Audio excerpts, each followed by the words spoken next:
otros temas. Saludo a los colegas, amigos de esta familia sin censura. Oriol Mayó, muchas gracias por acompañarnos. Oriol, ¿cómo te va? Buenas noches. Bueno, aquí estamos disfrutando estos videos. No pongas tantos videos de Anaya, que uno ya, la verdad, se cansa, ¿no?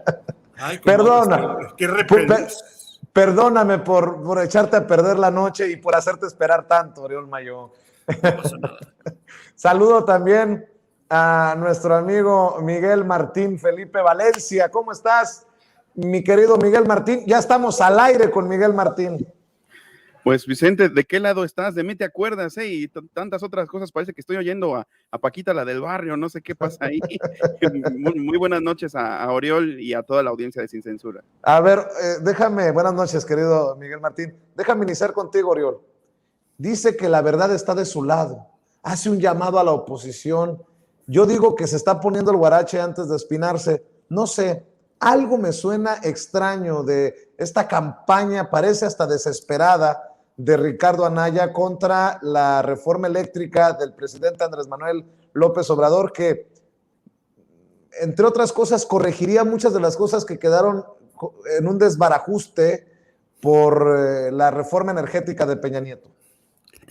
Bueno, son muchas cosas y estamos en plena guerra, como que cada día pasa algo y en ese sentido, pues su discurso tiene sentido. Como sabemos, pues cobró para una reforma energética que consistía básicamente en que el Estado financiara de forma directa e indirecta, digamos, la inversión privada en renovables a costa, obviamente, de que, digamos, la CFE, digamos, fuera poco a poco hundiéndose. Y el discurso, la narrativa, naturalmente funciona con la idea retomada una y otra vez que las renovables son más baratas, que créeme, el cuesta al kilovatio. Bueno, primera cosa que sucede donde realmente hablemos de California, hablemos de Alemania, hablemos de España, donde estamos en un uso intensivo de renovable, que están en capacidad a veces de más del 30% y en algunas horas del día pueden llegar al 50 y al 80%, digamos, cuando hay mucho viento o mucho sol. Como veremos, la promesa de que las renovables bajarían el costo de la luz, que haría la gran diferencia, no ha pasado en ninguna parte del mundo. ¿Por qué? Por dos motivos principales. Primero, porque es una inversión privada que consiste en que la energía no sea barata. Ningún empresario va a invertir en renovables si el costo final, digamos, de su energía es cero. El coste marginal es cero. Lo que pasa entonces es que hay funcionamiento, hay esquemas, hay subsidios permanentes para que de una u otra forma nunca las renovables sean baratas. Y segunda, tampoco pueden serlo porque siempre se nos olvida lo más importante. Cuando el sol se pone, cuando no sopla el viento, y eso pasa pues en la calma chica del verano, incluso en Oaxaca, en la ventosa de los lugares con más viento del mundo, no está soplando eternamente a disponibilidad, digamos, de la red eléctrica. Hay intermitencia, hay variabilidad. ¿Y cómo se supera esto? Alguien tiene que poner, digamos, el gas natural a funcionar, las turbinas de ciclo combinado, porque obviamente la luz no puede desaparecer un ratito en la noche esperando que llegue otro tipo de energía. Entonces lo que sucede es que el costo real es mucho más alto y en todo el mundo, como vemos ahora, la dependencia natural, el vínculo, que nunca se habla de él, es el vínculo entre intermitentes, hablamos de eólica solar y gas natural. Y como el gas natural en todo el mundo está subiendo, hay una dependencia terrible digamos, de la provisión de gas que surte de Rusia, de Estados Unidos, como México, que está atada completamente al índice Hub digamos, de Texas. Lo que sucede aquí realmente es que las renovables nunca son, digamos, baratas. Incluso en el caso, y es importante recordarlo, que consiguiéramos, por ejemplo, nacionalizarlas, lo cual, pongamos, que sería una gran idea, cuando menos que no estén en manos privadas. Pero las grandes centrales eólicas y solares producen picos muy problemáticos para la red eléctrica. La inversión que hay que hacer en almacenamiento, desde baterías a otro tipo, digamos, a turbinas, digamos, en la hidroeléctrica, el turbinaje, digamos, en hidroeléctrica, todo esto es tan caro, literalmente, que al final del día el costo real, el costo oculto es impresionante. Y para empezar, insisto, si no es negocio, si no tuvieran el despacho preferente, el acceso automático y directo, el no pagar tarifas de porteo, que no paga Bimbo realmente, nadie invertiría en renovables. El negocio privado, que siempre ha sido así, todo funcionamiento de este mercado eléctrico del capitalismo verde ha consistido, seamos claros, en privatizar, digamos, el acceso, digamos, la generación de energía, dejar en manos del Estado la parte más cara, de la transmisión y, digamos, y cobrarle el costo en el recibo de la luz al consumidor. En el caso de México, ya que hay una subvención que cada vez es más alta, a veces la gente quizá no se da cuenta, pero a medida que aumenta la subvención, es que estamos pagando todos los costos ocultos de este negocio del capitalismo verde. Esa es obviamente, el tema eléctrico es de una complejidad que pues mucha gente dice, bueno, la gente lo que quiere, Vicente, es que siempre llegue luz, porque la luz, la electricidad es fundamental, no hay vida posible sin electricidad, y que sea constante, obviamente, no dependiendo de cómo va el viento o cómo va la red eléctrica, y segunda, que sea barata. Es lo que a la gente le interesa. Y si alguna cosa está clara, para no perdernos en debates técnicos de especialistas, es que allá donde realmente, caso californiano es un caso extremo, tiene el recibo de la luz más caro de Estados Unidos, o el caso de Alemania, que lleva con tarifas de alimentación preferente a la solar, a la eólica. El costo real de la energía para los consumidores es el más alto de Europa junto al de España, porque, insisto, además, cuando no hay viento, cuando no hay sol, entran a funcionar, como decía Manuel Bartlett, una vez en una conversación con él, a ver, ¿cómo que no cuestan las renovables? Yo en la noche tengo que poner a turbinar, que se dice, las centrales de ciclo combinado, que además muchas de ellas son de Iberdrola y tienen la obligación de comprarles la energía, digamos. Y la energía con gas natural obviamente ha subido en todo el mundo. Eso significa que poco a poco el recibo de la luz vinculado a las renovables se vuelve carísimo e imposible, excepto en casos, por cierto, como en Francia, digamos, donde el parque nuclear de más de 70 centrales nucleares, aunque condicionado por ese mercado eléctrico que obliga a vender a precios terribles lo que es la energía nuclear, hace la diferencia. Pero insisto, la clave es que no hay renovables sin fósiles, sin combustible fósil, que es el gas natural, que es de ciclo combinado y que muchos de ellos, casi 8.000 gigabytes en México, están en manos de Iberdrola, que tiene contratos obligatorios que CFE debe comprarles. O sea que en realidad te están vendiendo, digamos, como hacen a veces las farmacéuticas, el remedio y la enfermedad. El remedio no es ninguno, porque la intermitencia, la variabilidad de las renovables a gran escala es terrible. Hay varios ejemplos, se llama la curva del pato. Cuando hay un exceso de energía solar, donde la hay, genera tantos problemas que casi hay que tirar la energía para que no colapse la red. En México tenemos el caso de la balcanización de la red, el famoso apagón del año pasado, ¿se acuerdan, no? El que pasó. Sí, claro. Obviamente había una saturación de centrales renovables en una red eléctrica de transmisión que no tiene condiciones. Claro, ¿qué quiere Bimbo? ¿Qué quiere Iberdrola? Pues que el Estado, CFE, se encargue de armar una red de transmisión maravillosa que aguante sin tener que pagarla ellos, naturalmente. Quieren que el consumidor, que la CFE, que el usuario, que el pueblo de México, a través, digamos, de esa parapública, se encargue de pagarles su negocio para que puedan seguir creando problemas constantes a la red a partir de esta balcanización.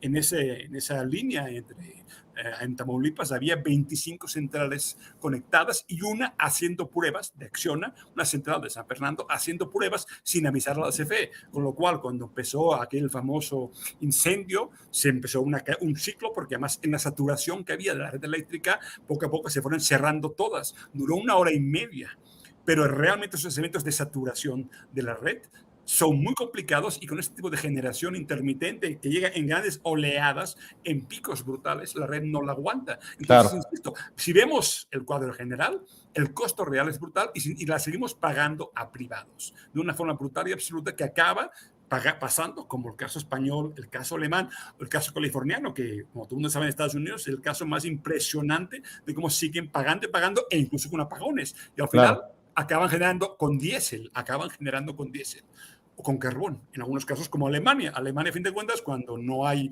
eólica, entra el carbón. Imagínate, el carbón. Fíjate, mencionas a las empresas y me imagino que por ahí va el dolor de Ricardo Anaya y muchos panistas, Miguel Martín. Déjame presentar lo que dice el director de la Comisión Federal de Electricidad, Manuel Bartlett, sobre este tema de las empresas. Son estos intereses los que nos tienen en mucho ruido y bombardeados con mensajes que confunden a muchas personas abajo, desde los medios tradicionales, que le hacen el caldo gordo o venden muy bien sus coberturas a estas empresas que se verían afectadas por la reforma eléctrica del presidente Andrés Manuel López Obrador, afectadas después de afectar por mucho tiempo a los consumidores. Estas son las declaraciones de Manuel Bartlett. La la estructura y la operación, digamos, del sistema eléctrico actual bajo la reforma de Peña Nieto y asociados, tiene una característica muy clara y lo hemos dicho muchas veces: su objetivo es la desaparición de la CFE.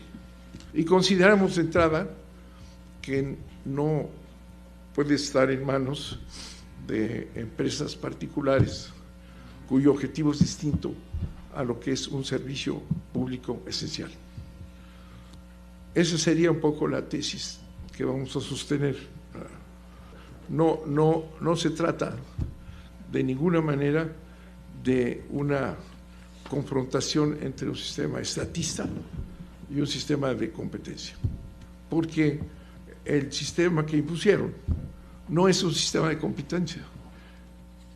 Esta reforma que presentó el presidente y que la ha venido manejando él personalmente desde hace ya, pues yo creo que un par de años, su planteamiento sobre el reforzamiento de la CFE, el rescate de la CFE, la crítica que ha estado haciendo a las mentiras que sostienen este sistema de exacción que nosotros llamamos que es un robo.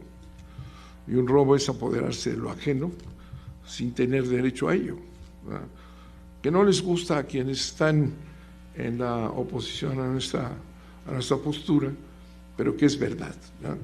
El presidente ha estado observando estos años el comportamiento del sistema eléctrico y nosotros estamos muy orgullosos de que nos haya apoyado en todo con esa voluntad que ha expresado de no permitir que las empresas públicas de energía desaparezcan, porque son patrimonio nacional, son propiedad de los mexicanos y han estado al servicio de los mexicanos.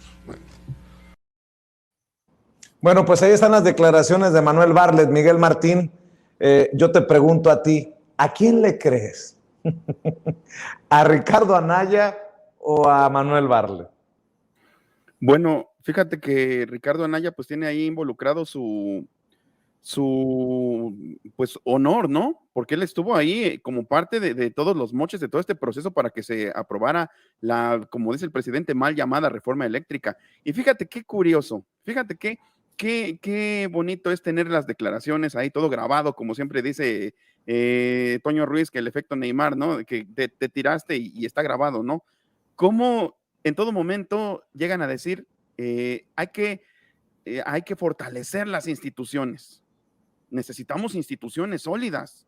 El país necesita instituciones sólidas que proyecten hacia afuera unidad, que proyecten que no tenemos un Estado fallido. Y resulta que en estos últimos 2 videos que hace Anaya, pues nos da unas lecciones de neoliberalismo, básicamente. Nos enseña lo bonito que es el neoliberalismo, o lo bonito que sería volver al neoliberalismo, porque pues antes lo tenían pues ya bien ensayado, ¿no? Ya lo hacían a diario en estos espacios de la tele, ¿no? En esos noticieros de los medios corporativos. Y ahora pues como tiene que buscar espacios minoritarios, pues abre su canal de YouTube, donde por cierto dice déjame comentarios, pero los comentarios están desactivados, donde también por cierto las cotas de likes y dislikes no se pueden medir porque también tiene desactivado eso, entonces pues ya de entrada está medio sospechoso como creador de contenido y pues ahora empieza a decir que el país debe funcionar con base en la competencia, con base en meter a nuevos actores, ¿no?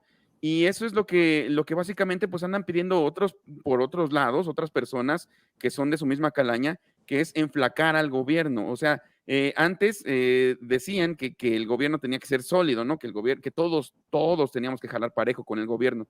Y ahora se trata de enflacar al gobierno, ahora se trata de tasajearlo, se trata de cepillarlo, de dejarlo hecho nada más un esqueleto o una estampa por la cual todos pasen encima de ella, en el suelo. A eso se refiere el famoso neoliberalismo, a eso se refiere más bien lo que llaman ellos el libertarianismo minarquista, que quiere decir reducir el Estado a prácticamente nada. Y obviamente, pues, ¿quién va a tomar pues digamos, ese hueco del Estado como figura que proyecta autoridad moral, que proyecta autoridad a secas en general, pues simplemente van a ser los empresarios, ¿no? En eso consistía el neoliberalismo. Digo en eso consistía porque creo que en México pues nos habían cortado el proceso para experimentar otro modo de producción, otro modo de orden social también. Lo estamos experimentando, digamos, estamos experimentando los coletazos del neoliberalismo, todavía no nos lo quitamos, a pesar de que el presidente llegó a decretar prácticamente el fin del neoliberalismo, digamos que eso era pues una declaración de principios, ¿no? Hasta aquí se acaba el enflacar al Estado, el enflacar a las instituciones del Estado y, por supuesto, el restarles autonomía. Entonces, ¿qué instituciones quiere esta gente? Que sean sólidas, nada más las que les convienen, aquellas instituciones donde no pueden meter a sus amiguitos, porque obviamente, pues cuando hablan no sé, del Poder Judicial, de la Suprema Corte, del INE, pues como ahí no se puede meter inversión privada, pero si se pudiera, pues también estarían fregando, ¿no? Que haya competencia, que haya participación de particulares en este tipo de instituciones. Esas son las instituciones que ellos quieren para sí mismos, y ese tipo de instituciones, como la CFE, que es un bastión todavía en medio de un panorama, me refiero regional, donde pues francamente ya el ser autónomo en cuanto a la producción de energía, pues no es lo común, porque pues el esquema era ir con la inercia gringa de pues vender simplemente todos los activos del gobierno a las empresas extranjeras. Y entonces, pues te digo, es el efecto Neymar, ahí está grabado. En algunas ocasiones dicen, hay que fortalecer las instituciones, y en otras nos dan una lección enrevesada de neoliberalismo para justificarnos lo bonito que es acabar con las instituciones. Entonces no se sabe quién los entiende. Ahora, fíjate, algo interesante, Vicente, que aquí has tenido al genio del neuromarketing, al tumbaburros. Fíjate que se nota mucho el supuesto baño de pueblo que se dio a Naya en ciertos puntos finos de su discurso. Se nota, por ejemplo, fíjate que dice cosas como te voy a contar, ¿no? No dice te voy a contar. O sea, su articulación del lenguaje pretende, y no lo logra, pero pretende ser que muy cercana al pueblo. Pretende usar también diminutivos, pretende decir, por ejemplo, o sea, te voy a contar. Ese tipo de locuciones no las tenía durante su campaña. Tampoco ese ceño fruncido, ese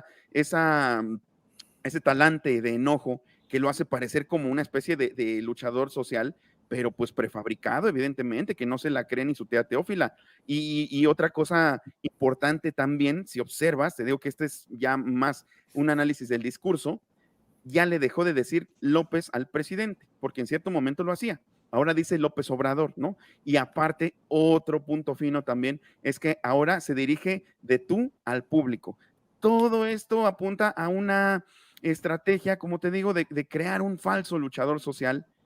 Y un luchador social, pues es que nunca nos va a estar dando lecciones de neoliberalismo, ¿no? Es totalmente ridículo, es totalmente irrisorio. Entonces, pues que le crea quien no lo conozca, pero pues nosotros ya lo tenemos bien cuadrado en su discurso, en su incluso fonación, como te lo digo, pero también en de dónde viene y por qué le duele, porque ahí están involucrados sus amiguitos y sus moches, creo que todavía está haciendo usufructo de ellos. Entonces, pues eso es básicamente lo que le cala. Uno de los amigos de Ricardo